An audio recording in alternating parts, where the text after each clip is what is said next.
నివసిస్తున్న ప్రజలందరికీ మీ అందరికీ ధన్యవాదాలు, శుభాకాంక్షలు. ఈ కార్యక్రమానికి అధ్యక్షత వహిస్తున్న మా అధ్యక్షుడు నరసింహారెడ్డి గారు, ఇప్పటిదాకా మీ ముందు మాట్లాడిన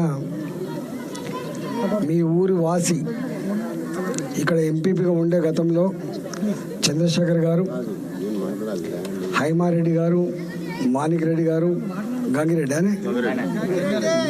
గారు, వివిరావు గారు,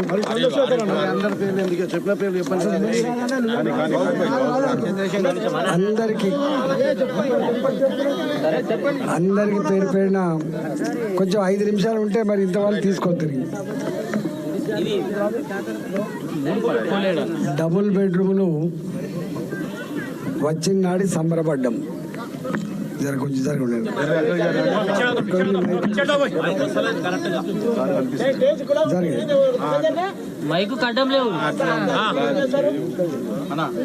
సంబరపడ్డం ఎందుకంటే మంచి దూరంలో ఇల్లు వస్తుందని చెప్పి మీ అందరికీ శుభమే, కానీ ఒక బాధ మాత్రం మిమ్మల్ని వెంటాడుతుంది. ఇన్ని రోజులైనప్పటికి కూడా ఇచ్చిన ఇళ్లకు అలకేడి చేయబడ్డ మనుషులు రాలే. కారణాలు అనేకం ఉన్నాయి. అందులో ఒక కారణం తాగనీళ్ళ సమస్య సకాలంలో అందక కావచ్చు. రెండవ సమస్య కరెంటు సౌకర్యం సకాలంలో అందక కావచ్చు. మూడవ సమస్య లిఫ్ట్లు పనిచేయక కావచ్చు. నాలుగో సమస్య డ్రైనేజ్ సిస్టమ్ సరిగ్గా లేక కావచ్చు. అన్నిటికంటే ముఖ్యమైన సమస్య ఒకటి ఉన్నది. వాస్తవంగా ఇంతకుముందు మనలో చెప్పినట్టుగా 10% మాత్రమే లోక 90% ఎక్కడో అంబేర్పేటలో, సికింద్రాబాద్లో, ముషిరాబాద్లో ఉన్న వాళ్ళకి ఇచ్చిండు, పేద వాళ్ళకి ఇచ్చిండు. కానీ మీరంతా కూడా రెక్కాడితే కానీ డొక్కాడితే వాళ్ళు మీరంతా. ఇందులో రకరకాల పనులు చేసుకుంటాను. ఆటో నడుపుకొని బతికే వాళ్ళు కొంతమంది, 4 ఇళ్లలో పని చేసుకొని బతికే వాళ్ళు కొంతమంది, పళ్ళు అమ్ముకొని బతికే వాళ్ళు కొంతమంది, కూరగాయలు అమ్ముకొని బతికే వాళ్ళు కొంతమంది, 4 షాపులలో చిన్న నౌకరీ చేసుకొని బతికే వాళ్ళు కొంతమంది. అంటే ఒక్క మాటలో చెప్పాలంటే భార్యాభర్తలు ఇద్దరు కూడా పని చేసుకుంటే తప్ప కుటుంబాన్ని పోషించలేని కడుపేదరికంలో ఉన్న వాళ్ళు మాత్రమే వీళ్ళు. కానీ ఏమైపోయింది, తూముకుంటలో 10 అంతస్తుల డబుల్ బెడ్రూమ్ బాగానే కనబడుతుంది, కానీ మీ అందరు షిఫ్ట్ అయిపోతే ఏం చేసుకొని బతకాలనేది సమస్య. ఇక్కడ ముషిరాబాద్ ఉంది. ముషిరాబాద్ మొత్తం చేపల మార్కెట్, దాన్ని అల్లుకొని 1000 మంది బతుకుతారు. సిటీలో అంటే ఇవాళ అన్నిటికంటే ఇల్లు బాగానే కనబడుతుంది, పోవచ్చు, కానీ బతుకు తెరివెట్లా.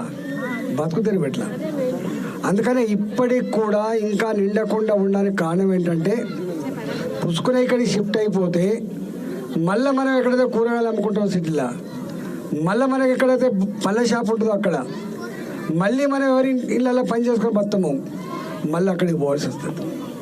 అంటే ఇక్కడి నుంచి రోజు పోయి రావాలంటే సిటీలో పోవడానికి 2 గంటలు పడుతుంది, రావడానికి 2 గంటలు పడుతుంది.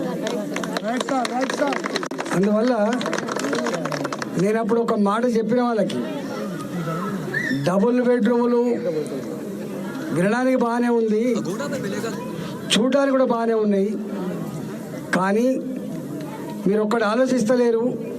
తీసుకొని ఇంకా మీరైనా తుమ్ముకుంటూ ఉన్నారు, మీకు బస్సు వస్తుంది. అక్కడ మురాడిపల్లి అని ఉంటుంది, తుర్కపల్లి దగ్గర మురాడిపల్లి ఉన్నది, మీ చుట్టాలు కూడా ఉంటారు. నేను 3 నెలలు తిరుగుతున్నా, తాగే నీళ్ళు లేవు, లైట్లు లేవు, లిఫ్ట్లు సరిగా పనిచేస్తలేవు, డ్రైనేజీ వ్యవస్థ లేదు. సరే ఇవన్నీ లేకపోయా వచ్చి ఉంటాం కానీ మరి మాకు ఎట్లా ఉపాధి అంటున్నారు, ఉపాధి ఎట్లా అంటున్నారు.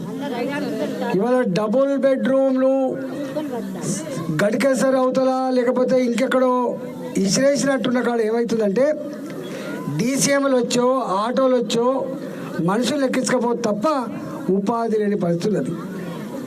చివరికి ఎట్లా అయిపోయిందంటే ఆ ఉన్న మనుషులకు కూడా భార్యాభర్తలు పనికి పోతే చిన్నపిల్లలకి గ్యారంటీ లేదు, చిన్నపిల్లలకు భద్రత లేకుండా పోయింది. అందువల్ల సరే ఇప్పుడు నేను ఆ మాట పక్కకు పెడితే ఏది ఏమైనప్పటికీ కూడా ఇవాళ మీకున్న డ్రైనేజ్ సమస్య కావచ్చు, లిఫ్ట్ల సమస్య కావచ్చు, ఇంకా ఏమైనా తాగినీళ్ళు చక్కగా వస్తున్నాయో లేవో సంపూర్ణంగా వస్తున్నాయో అది కావచ్చు, మీ ఆర్టీసీ బస్ సమస్య కావచ్చు, దీని మీద చేయగలిగేది తప్పకుండా చేస్తా. ఎందుకంటే నేను అన్నిటికంటే ముఖ్యంగా విశ్వాసానికి నమ్మకానికి ఉన్నోడా లేడో తేడా ఉండదు.